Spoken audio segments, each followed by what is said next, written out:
दिन है। प्रधानमंत्री पद पर विराजमान हुए प्रधानमंत्री नरेंद्र मोदी जी का मैं महाराष्ट्र की 13 करोड़ जनता की ओर से अभिनंदन करता हूं। महाराष्ट्र की ऐतिहासिक पवित्र भूमि में प्रधानमंत्री जी का मैं हार्दिक स्वागत भी करता हूं। उनको बहुत बहुत धन्यवाद देता हूं।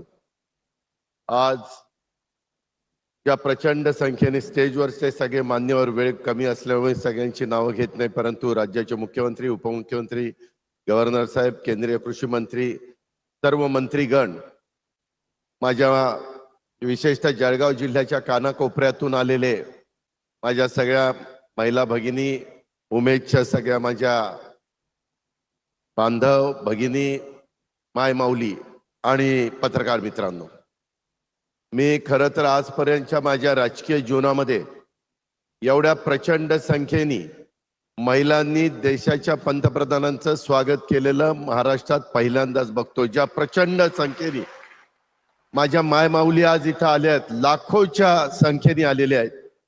परिस्थिती वेगळी होती, पाऊस पडलेला होता, आजही पाणी वाहतंय। मी आत्ताच मुख्यमंत्र्यांना 2-3 ठिकाणी दाखवलं, परंतु असली सगळी नैसर्गिक परिस्थिती असली तरी आपल्या देशाच्या पंतप्रधानांच्या स्वागताच्या करता आणि त्यांनी हातामध्ये घेतलेलं जे काम आहे, आत्ताच ते बोलत असताना तिथं महिलांना सांगत होते की माझं उद्दिष्ट आहे 3 कोटी महिलांना लखपती दीदी बनवण्याचं स्वप्न त्यांनी त्या ठिकाणी बघितलेलं आहे देशामध्ये। त्याच्यातल्या कमीत कमी आपण एकनाथराव शिंदे, देवेंद्रजी, आपण सगळ्यांनी मिळून आपल्या महाराष्ट्रामध्ये देखील 50 लाख महिलांना लखपती दीदी बनवायचा संकल्प त्या ठिकाणी करूया। त्याकरता महाराष्ट्र कुठं कमी पडणार नाही याबद्दलची मला खात्री आहे, विश्वास आहे। महिलांच्यावर जर आपण जबाबदारी टाकली तर महिला कोणतीही जबाबदारी अतिशय यशस्वीपणे पेलू शकतात।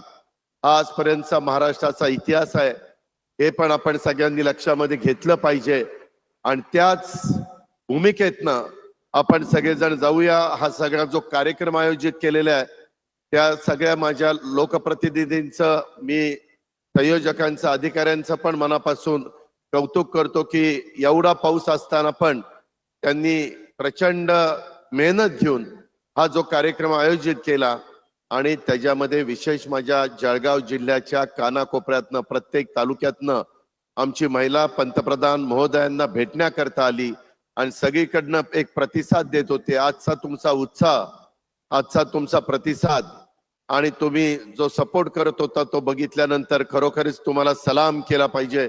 मी तुम्हाला मनापासून अभिनंदन करतो, तुमचं मनापासून कौतुक करतो।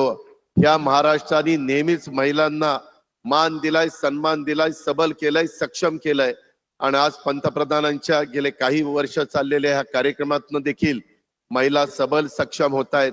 त्याच्यातनं आपले पण काही योजना तुम्हाला सगळ्यांना माहिती आहे, पण वेळ कमी असल्यामुळे मी जास्त बोलत नाही।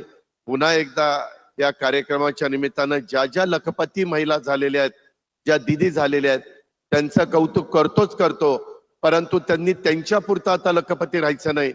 ती इतर पण महिलांना लखपती करण्याच्या करता तुम्ही त्या ठिकाणी प्रयत्न करा। आम्ही सगळेजण तुमच्या पाठीशी आहोत हा शब्द देतो आणि या ठिकाणी थांबतो। जय हिंद, जय महाराष्ट्र।